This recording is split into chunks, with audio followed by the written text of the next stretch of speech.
Welcome to the Law Firm Growth Podcast, where we share the latest tips, tactics, and strategies for scaling your practice from the top experts in the world of growing law firms. Are you ready to take your practice to the next level? Let's get started. Hello and welcome to the Law Firm Growth Podcast. I'm your host, as always, Jan Roos, and I am here with a solo pod on one of my favorite topics, which is scaling sales organizations. And I am going to use the S word here, even though some of you guys might want to refer to this as intake or consultations or that sort of thing. But one of the most important steps that any business has to cross on the road to seven figures is getting out of the driver's seat when it comes to the revenue that's being generated for your law practice.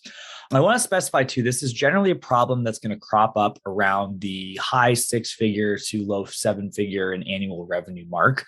A lot of times people will think about doing this the day after they have their first consultation, especially their first consultation after switching to a new channel. But the reality is that if you're trying to scale this earlier than you absolutely have to, it's going to be very, very difficult to afford, not only in time, but also opportunity costs, which is something I'm going to get into some more depth later. But in general, if you're at the place where the biggest problem in your business is not having enough manpower to cover consultations, you have what is referred to commonly as a champagne problem. So if that's where you're at, then this episode is going to be perfect for you. But I also think it's going to be good if that's somewhere that you want to go. So even if you're solo, if you did start yesterday, this is a bridge you're going to eventually have to cross if you are on the road to seven-figure Candyland, right? So anyways, let's kind of get started off with the why here. So why would you want to get out of sales? And I will first say that it is generally a good position to stay to as long as possible. And again, the cost being a huge factor, which I'll get into in a little bit. But sales is keeping away from other things too. So especially when you're at that level, every hour that you spend in sales is an hour that you're not focusing on higher level stuff. And depending on what your strengths are as an entrepreneur, this can be stuff like partnerships. This can be stuff like setting vision for the company. This can be stuff like improving your product or processes or getting a key hire on board. These are all super, super high level things that is a little bit harder for the CEO to delegate. So if you're in the situation where you can delegate sales, that'll free you up time to do more of those things too. It's also going to be a good thing to do if you are the bottleneck for the sum total of all the marketing that you're doing. And one of the things we see, and we're predominantly working with estate planning firms at this point, this is typically when we end up maxing out digital and we have to start moving towards channels like in-person seminars. So, if you have a situation, this is a pretty good one, fresh out of our mind. We had a firm that ended up running a seminar. They ended up generating 30 consults on one lunch and one dinner event. So you do the math on what the next couple of weeks look like for that attorney. And, it's not going to be something that you can easily double or 10x, right? So, once you get the loop closed, that's fantastic. Again, going back to the champagne problems, but you have to have the situation where if you want to keep growing, you might be the limiting factor on that.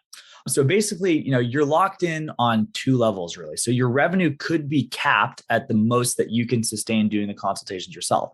And then on the second level, your trajectory might be capped because you don't have the strategic bandwidth to change where you're at, right? And ultimately, when you're talking about getting the higher echelons of seven figures, even past eight figures, we need to really start thinking about what's going to differentiate you as far as your service, right? Because, chances are you're going to have some unique stuff in place. And it's very hard to come up with those things when you're absolutely rammed from sales calls back to back.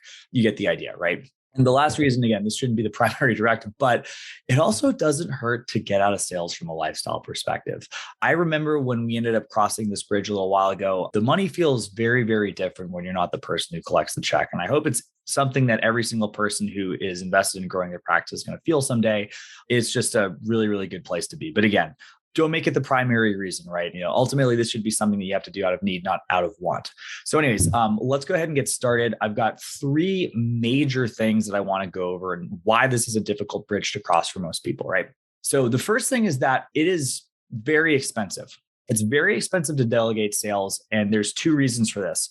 One is that people think about the hard costs associated, right? What's it going to take for me to hire an attorney under me? What's it going to take for somebody who's qualified to get trained up? How much money do I have to put out in terms of, dangling some sort of a bonus or an origination fee or something like that in order to have somebody qualified that can handle these consultations? But what people really should be paying attention to is the opportunity cost. So the truth is, it takes time to ramp up salespeople. And in terms of the revenue that is not being closed while that person's ramping up, that often will dwarf the amount of investment that's being made in the person itself. So the most expensive thing to have is a salesperson that is not up to their performance in terms of capacity. Now, the other thing that kind of makes this really, really expensive potentially is that when we're talking about somebody that's at the high 6 or 7 figures, this sort of presupposes that we've moved on from the referral-based stage of their marketing, right? For 2 reasons. One, it's really hard to get a referral and pawn somebody off if what they're buying is you. And that's a stage that you've probably crossed at a much lower revenue level if you've gotten to the point where you're, knocking on the door of 7 figures. But also to get the amount of volume that can repeatedly fill your calendar, it's very, very, very difficult to do that on a strictly referral basis. And I know there are people that have done it, but it is definitely not the standard as far as the firms that we've spoken to across the country, right? And the last thing too is, I don't want to diminish the talent as a factor of cost, but that's also a cost that we have to keep in mind, right? We're in a crazy market for the employee rate. And I want to do a separate episode on the potential of doing this without an attorney, but assuming you do want to go the conventional route, call this a consultation, have somebody dispensing legal advice, they have to be a JD, most bars. But basically, we're talking to somebody who can close 75 minimum, we're probably talking 100, 150 for somebody in the climate that we're looking at today, right? Non-attorney closers are interesting. Shout out to How to Manage. I know they've had a fantastic program with that for a while. We've seen some people have some great success with that, but still, even having somebody quality, good closers know their worth at the end of the day too. So it is a factor as well. So one reason why people have trouble with this is that it's expensive. The second thing that I don't really see getting discussed that much, definitely not in legal. The first place I kind of encountered this was in the startup world, specifically looking at SaaS sales. And SaaS, software as a service, they have a really, really interesting culture around sales. And there's a lot of people who run consultancies and that sort of thing. So there's actually a fantastic amount of content around this. And where you can find this applicable to other things too, it's always kind of good to take some of these gems from other verticals. But anyways, one of the things they talk about in startup marketing is the founder effect. And the founder effect is a different level of conviction that the founder of a business is going to have than even a top closer, right? So in general, up until an attorney up until your closer is going to be ramped up, you're probably going to do a lot better than them. And that kind of makes that opportunity cost to grow the most, right? In a lot of ways too, I do end up hopping on sales calls every now and then too, mostly just kind of as a matter of example, but I usually can just, wake up, roll out of bed and hit a pretty high close rate, even if I haven't been in practice. Your top closers will get to that rate over time, and especially when they've had the time to invest, and provided that you have everything in place to make sure that their plate's full and they're getting the reps in, and which is something we'll talk about as a subsequent podcast. But up until that point, we have to reasonably expect that they're going to do probably cap out on a short enough time frame, probably about 80% of what you're capable of. So if your close rate's 50%, you should expect your closer to be no more than 40%, right? And the other thing too is that basically when there's expectations that are built around some rock star closer who's going to just make money rain from the sky, doesn't take this stuff into consideration too. And even if you don't have a really high opinion of yourself as a closer, you do have something that a lot of people don't realize, which is when you're intimately close to the product, you're going to speak with more conviction than somebody who can't know it, right? And that's just part of the thing that is in the founder effect. You never go into a call not doubting the strength of your business and assuming you do have confidence in the business, which you should if you're trying to market. But also, there's no question that you can be asked that you're going to be out on a limb for, because you pretty much created the product, especially if you're the person who started the business, right? So those things are what contribute to the founder effect, even if you're not necessarily the most classic natural salesperson, right? But a lot of the times too, people have what may be actually really, really strong closers, but they're being held to a standard that is impossible for them to reach in the short term. So that is the second reason why it's really, really tough to get rid of sales. And the last thing is that I want to kind of stress that sales Of the things that I've managed personally, I think sales is one of the hardest things to manage. And there's a lot of stuff that really goes into it that isn't the same as running a bookkeeping or some, more document prep, color by numbers, SOP type stuff, because there's a lot of really different factors to it. One of the things that's the toughest for sales is that there's really no standardized outcome, right? You can look at the numbers, you can see what the inputs are, but in terms of the outcomes, if you wanted to map out all the possibilities of how an hour-long consultation can go, it's infinite. There's so many permutations of it that it can be really, really hard.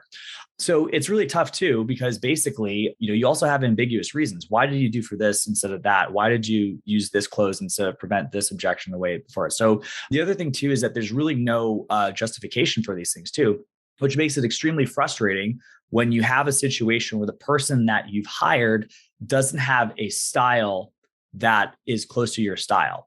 So if you have and again, I haven't really created any sort of categorization, but so basically if you have somebody who might be a stronger force of personality, if you're using the DISC assessment, this is somebody who's got more of a dominant closing style, and you're more of an influence style person, you might be biting your nails listening to one of these call recordings or being in the room with them. You're like, damn, I would never have asked that question. That is so ballsy.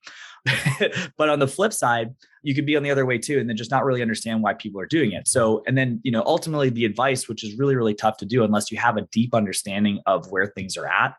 It's very, very hard to coach people in something that you don't really know in terms of styles, right? So it's like, I would say somebody who's good at sales or good at any skill, to be honest, somebody who's good can teach how they do things, but it takes a very, very advanced level to teach how somebody else might do things, because in order to do that, you really have to understand the principles behind why somebody will say yes or no, not just here's how I've done it in the past, right? So it gets really, really tough, right? Because you can have different expectations. It's emotionally challenging to let go of something that is so variable, right? Because if you see something and you're not really screwed in and you haven't really steeled yourself to the possibility this could be different, then it really sucks. And especially when you compound it with these other things, right? The fact that, any single time somebody walks out of the office and it's a no, that could be a check for $5,000 that you didn't collect. It gets really, really nerve wracking. You need gonads of brass to be able to really do this. It's very, very hard. And the other thing too, is that we have the situation where it's tough for the rep, right? Or, the person who ends up closing, if it ends up being a junior attorney or something like that. So it's like, you have to not only understand how to control your own emotions, you have to be able to control their emotions. And in order to do that, it takes a lot of experience and being able to do things in a way. So it's just like, the leadership requirements for running a sales team, I think, are some of the most emotionally challenging management teams that you could possibly run. But anyways, the good news is that if you've been in the situation where you've been avoiding delegating this for a long enough time, chances are that you're going to be in a better position understanding it. There's some people who will level up immediately the moment that they have the situation where there's calendar full, they get somebody the day after. But, if this is something you've been hitting the snooze on for a year, 2 years, 5 years, you're actually in a much better place to potentially be a manager of this, because you'll have had a deeper understanding of what it actually means to close these consultations, right? So anyways, I'll close that with that. So the three reasons why it's really, really hard to delegate sales, and there will be some resolution that's moving forward. It's expensive. We have to deal with the founder effect, and it is tough to manage. But like I said, there are solutions for all these different things. I don't want to make this a doom and gloom episode. So the next episode that I want to record is how to de-risk potentially minimizing the cost of hiring sales. So I will get to you guys next week on that. That will be Tuesday at 8 a.m. on the Law Firm Growth Podcast. I'm your host, as always, Jan Roos, and go get some closes out there. Bye.